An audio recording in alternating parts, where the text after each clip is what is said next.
Hello, it's me, Darlene Vlog.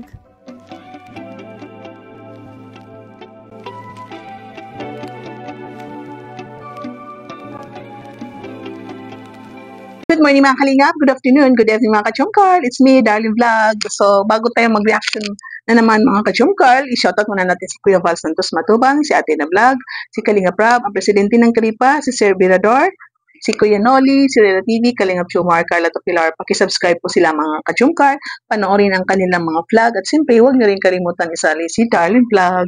Thank you po! Dito tayo mga kachungkal na bagong scout, bagong beneficiary ni Kalinga Prab. Isa daw to sa pinakamalayo na lugar galing sa kanila, papunta, ano ba yun? Na lugar. At ano ito, kakaiba rin siya dahil half German. Ang pagkakaiba is half German. Mayroon na tayong mga foreigner. Kung naalala nyo dati, merong half American, na black siya, yung papa ni is black, hindi na nabalikan. Pero nakikita ko siya pag nag-scroll back ako. So, meron din tayong half Australiano, American, gano'n, no? Australiano, German, di ba? American, Australiano. Ano ba talaga totoo? Kasi sabi parang Amerikano daw, sabi na naman Australiano. So, si Edwin at si Edward. So, ito, ang nakascout dito is, yun daw, dating manager ni Erica, yung umalis, di ba po, na siya yung nagmamanage sa mga yung imo-model sa Manila. Tapos, lagi daw siya nagme-message kay Rob, hindi nakikita ang mga messages niya hanggang sa hindi siya sumuko. Saka ka-message kay Kalinga Prab, sabi daw ni Kalinga Prab, naku, baka mayaman niya kasi maganda, pero hindi niya sinukuan. Saka ka-message niya kay Rob, yun, pinuntahan nila. So, tingnan po natin, malayo daw ang lugar na yan, sabi ni, sa vlog na ito. Mga kalingap, isa na ito sa pinakamalayong lugar na aming napuntahan para mag-scout ng mga matutulungan. At ito nga ang Iriga City. At dito, nakilala namin isang napakagandang babae na half German ang kanilang. Pangalan daw ng lugar is Iriga City. So, kayo mga taga-Luzon dyan sa Camsor, Cam Norte, alam niyo yan, no? Hindi natin alam. So, basta Iriga City, malayo daw. So, dito, nakarating na sila Kalinga Prab. Maganda siya. Talagang mukhang artista. Marami tayong alam na papanood ng mga artista na, mga mistisa, no? Mga mistisa na parang nga siya, para si Sobrano nga, no? Yung artista na maganda siya, half. So, dito daw, itong batang ito, makita nyo matangkad, 14 years old. At kaya sila lumapit kay Kalinga Prab dahil nangangarap siya na ma-meet niya ang kanyang tatay. At ito daw, madali matrace ang tatay niya kasi mayroon siyang picture. Alam rin niya ang pangalan ng kanyang tatay. Hindi katulad ni Edwin at Edward na walang picture daw na misplaced na nanay, hindi rin nila alam ang pangalan. So dito, siguro pag itong video makilala, at lalo na kung makarating ka sa KMGS, baka itong tatay ay ma-reach out ng batang ito dahil yun nga, alam natin pag social media, maraming nagpo-post na katagalan ay nakikita, nahahanap nila ang kanilang hinahanap. Oh, yun, since birth ay siguro, di ba, bata ka pa, pinanganak ka, hindi mo alam. So, alam mo, since birth, kasi dumagi ka sa elementary, high school, hindi mo nakikita ang tatay mo. So, pinapangarap niya na ma-meet niya ang kanyang tatay. So, ito pakinggan mo muna natin yung short clip video. Ko na gusto kong sa inyo pa-vlog para mahanap yung tatay niya sa Germany kasi since birth din niya talaga din niya nahanap yung tatay niya. Yun ang kailangan mahanap niya. And thank you so much po Kalinga Prab dahil natugunan niyo po yung yung kahilingan ko sa iyo para kay Kuya. Malaking tulong po sa kanya. Kasi matagal, pasensya na po kailan po kami nakapunta. Alam ko matagal na po kayo naghihintay. Matagal na rin nga po kayo nagme-message.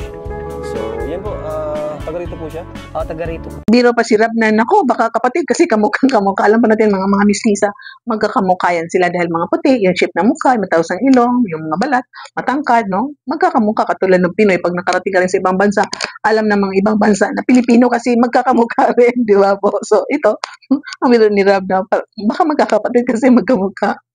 Ito ng story nila Edwin at Edward, na gusto rin, matagal na rin hinahanap yung papa nila. Baka kapatid niya ito. Kamukha nila Edward. Baka kapatid. So, ito ang kwento daw ng parents ng bata ito. ang mama daw niya nananabang sa ibang bansa sa Dubai. Tapos, naging boyfriend niya ang lalaki na ito. Umuwi ang mama dahil buntis. Alam po natin, pag sa ibang bansa, pag nabuntis ka, naku, nakakatakot yan. Kaya pag buntis ka, umuwi ka na. Kaysa lumaki ang tiyan mo doon sa ibang bansa, nakakatakot. Lalo na sa Muslim country. Kaya umuwi. At nagpagkasunduan siguro ito ng magjowa, itong lalaki at ang nanay is um, uuwi at susunod ang lalaki dahil yung buntis. Pero sa kasawiang palad, hindi sumunod. Hindi sumunod. So, ano ang pangalan?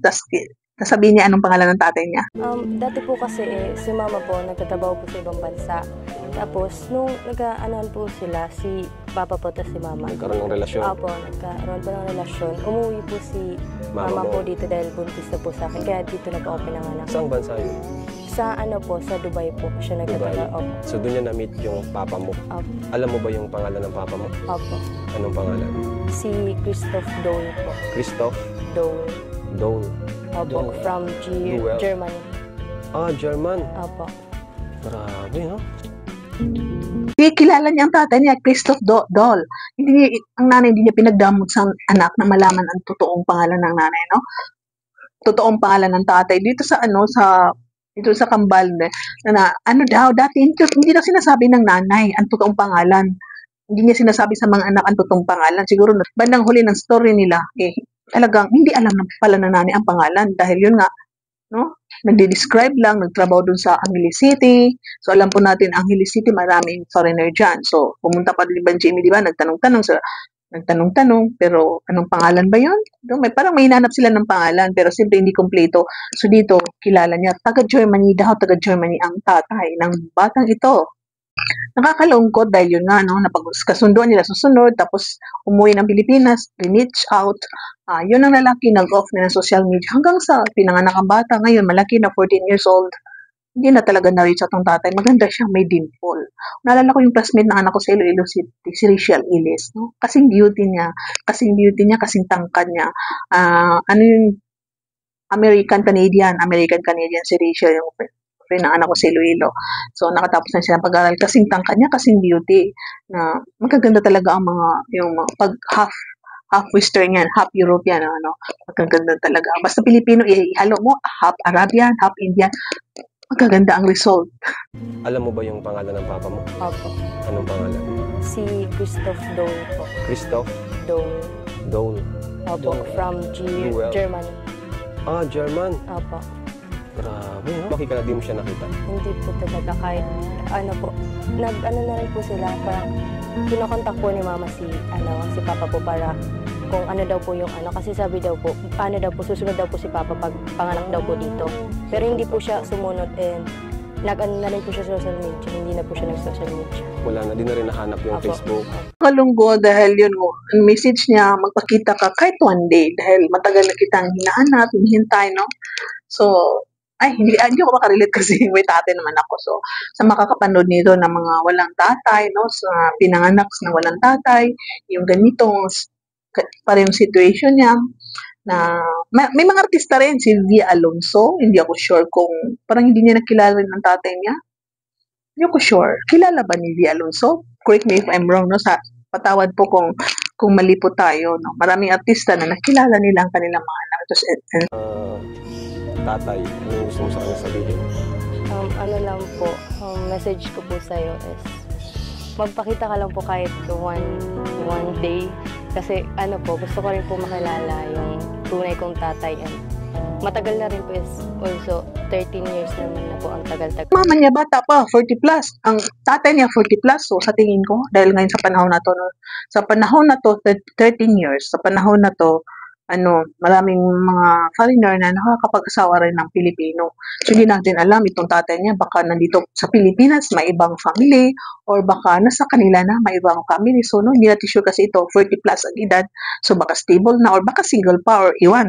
So, hindi natin alam, baka mapanood dito ay yun. Itong lalaking ito ay baka nangangarap din siya na, nasa isip din niya na, I have a daughter, I have a child in the Philippines, pero hindi niya na-meet ang babaeng ito. Baka may mga miscommunication, missed letters, missed messages na nawala ang contact nila, kaya yun. Na missing in action na lang, parang na lang, ghost ang nangyari. So, hindi po natin alam in the future na ang pag makita ang mag-ama na 'to 'no. So parang nakakatuwa, nakakalungkot, mixed emotion na ang kwento ng batang ito is ano rin, nakakalungkot dahil wala rin silang bahay, parang may kinakasama na ang mama ng batang ito, tapos may mga anak, pinapaalis sila, pinapalayas, kaya yun, umalis sila. Dito sila naninirahan sa ano ata, lola ng batang ito at makita po natin ang bahay. Tingin mo, buhay pa naman siya. Opo, baka po. Baka, mga ilang taon na siya ngayon, alam mo? Mga ano po, Kaedad ni mama mo ba? opo, kaedad po ni ma'am, mga 40 plus naman na po. So ngayon, Ano po talaga is, hindi po talaga namin to bahay. Bahay po to nila, lola lang. wala pa kayong sariling bahay. Ay, meron po, doon po sa, ano po ni, nung mama ko. Pero pinapaalis na po ako. Pinapaalis ka? Pinapaalis na po kami. Ano, pasok tayo? Mga kami. Hindi po namin talaga yung especially bahay kasi, ano po yun sa, kinakasama po yun ni mama ngayon. Pero pinapaalis na nga po kami doon. Kaya dito na po kami nag-stay. Ang batang ito ay 14 years old, nagmo-modeling. So, napapaisip ako, ang nanay niya is 40 plus, hindi naman sinabi kong 41, 42, 48, no? So, sa edad na yan, pwede ba makapagtrabaho? Pero ang sabi ng batang ito is wala daw trabaho ang mama. So, hindi natin alam ang buong kwento kasi wala dyan ang mama, hindi nagpakita or baka ayaw niya sumali sa vlog. So, itong babaeng ito, mama niya is 40 plus. So, 40 pwede ka pag mag-abroad. Parang mga 40 something, hindi ata pwede 45, hindi ka na pwede mag-abroad. So, siguro yung pinanganak ang bata, hindi rin nakwento dyan na bumalik sa abroad. Baka nag-stay na siya sa Pilipinas, siya nang nag-alaga sa batang ito. Minsan daw wala silang makakain. Kaya ito, nag-extra siya na mag-modeling, dinadala sa Maynila. Tapos, yun nga, ang kwento ng yung Jonathan, yung nag-scout na, minsan sabi niya na dito lang tayo sa atin kasi contact natin sila kasi yung magastos kasi pupunta ka ng Maynila, pamasahe mo, matutulog ka doon, magstay, tapos wala palang project. So, kung diyan na lang kung saan sila nakatira, yung kinontak nila sila kasi baka yun, blazing na. So, maganda ito kasi dahil nakontak nila si Rap. Anong trabaho ngayon ni mama mo? Wala po siyang trabaho. Wala. Wala po. Saan kayo kumukuha ng gastusin sa araw-araw, allowance mo? Puro lang po talaga utang. May racket. Opo, pag may rakat, doon lang po Pero nakapagbabayad. Wala po. Kaya Ramdam niyo naman na pinapaalis na kayo. So ano pakiramdam, Queen, ng ganito yung buhay niyo, kayong dalawa? Wala kang ama, and kumbaga di mo alam yung direksyon ng buhay mo. And yun nga, nag-modeling ka, di ba? So anong pakiramdam? Ano yung feeling mo ngayon? Ano po, super lungkot po kasi parang pinaka-hard na po sa buong buhay ko yung parang ganito kasi wala na nga pong bahay, wala pa pong makakapitan si mama para po, kasi puno na po siya ng utang kasi wala, kasi nga po kahit pangkain, puro, na lang po, pinkan, mga libo, ganun, araw-araw. So, kaya pinasok mo rin ang modeling para makatulong kay mama. Wala silang bahay, so yung income niya parang sa pagkain lang, pag-aaral. So, itong batang ito is nangangarap din magkaroon ng bahay. Napapanood niya si Kalinga Prab, ang vlog, kasi yung 3 months na daw rini-reach out nitong naka-scout, si Rab, last year pa. So, itong lalaki na ito is alam din niya ang Kalinga Prab dahil yun nga, no, di ba? Yung si Erika na dati sa Kalingap. So, alam niya ang kwento ng Kalingap ay tumutulong. So, ituloy po natin. So, ang hirap, wala kang trabaho, utang lang ng utang, tapos pag nakapag-model-model na extra, babayaran mo yung utang mo, tapos ibibili ka ng makain, pag-aral, tapos utang ka naman. So, walang napupuntahan yung sahod mo. Tapos, hindi naman gaano kalakihan ang pagmumodeling, no? Ang pagmumodeling minsan, 1,000, 5,000, 3,000, hindi umabot ng 10,000 kasi modeling lang yan. Yung pagmumodeling, lang yan, sa isang araw lang yan, ewan ko imomodel mo, damit ba, bag ba, depende yan kung anong imomodel mo. So, pero ang batang ito is parang garment, mga damit ata ang minomodel ng batang ito. Picture, makita nyo maganda ang nanay, maganda. Gwapo ang tatay, no? 6-footer daw ang tatay niya. So, tingnan niyo ang batang yan. So, yung picture, gwapo, di ba? Foreigner German. Ang pangalan daw is Christoph. So, hindi mahirap ito kasi marami nga sa KMJs na nagkatagpo dahil sa KMJs. So, mga ka-Jumcar, yung binigyan siya nila ng pera, na malaking tulong na yan. 10,000 pesos, malaki na yan sa wala kang pera, pero yung 10,000 pesos, pag marami kang utang, ubos yan agad kasi babayad ka ng kuryente, magbabayad ka ng tubig, babayaran mo yung inutang mo sa tiyanggi na bigas, babayaran mo yung kaibigan mo, ninutangan mo ng para allowance na anak mo, no? Model yan, maubos, pero yun nga, pagtipid, wag na mag-shopping, bili lang na yung pangangailangan at yun nga mga ka-Jumcar na malaki ng tulong ni Rab sa batang ito. Queen ang pangalan mo, Queen o Gwen, no? Hindi ko masyado nakuha. Gwen. So, ito mga ka-Jumcar, no? Tulungan natin. Comment kayo ng marami. Pwede kayong mag-marathon para lumaki ang views. Introduce siya ni YouTube sa marami at marami makapanood.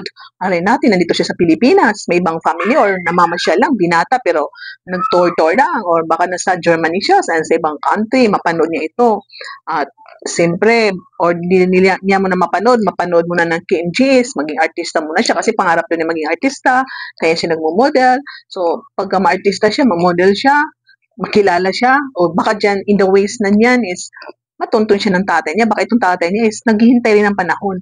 Dahil alam niya may nabuntis siya sa Dubai na Pilipino, so alam niya na may anak siya sa Pilipinas. So baka alam din ng lalaki ito ang pangalan ng babae kung nagka-sweetheart sila. Baka alam nila ang Facebook ng bawat isa, pero ang lalaki daw ito is nag-off ng social media. So hindi po natin alam. So kaya mga ka-Jumcar, tulungan natin si Kalinga Prab sa panonood ng vlog na ito. Comment kayo na marami para i-spread ni YouTube ang vlog na ito sa lahat na manonood ng Kalingap at sa labas ng Kalingap na makilala ang batang ito. So mga ka-Jumcar, pakilakit ating video. Huwag niyo kalimutan i-hit ang notifications para makatanggap kayo ng mga notifications sa ating mga vlog. Please don't skip ads. Shoutout sa lahat na Kalingap partners, mga charity vloggers, mga reactors, lahat na love team ng Team Kalingap. Shoutout sa inyo lahat.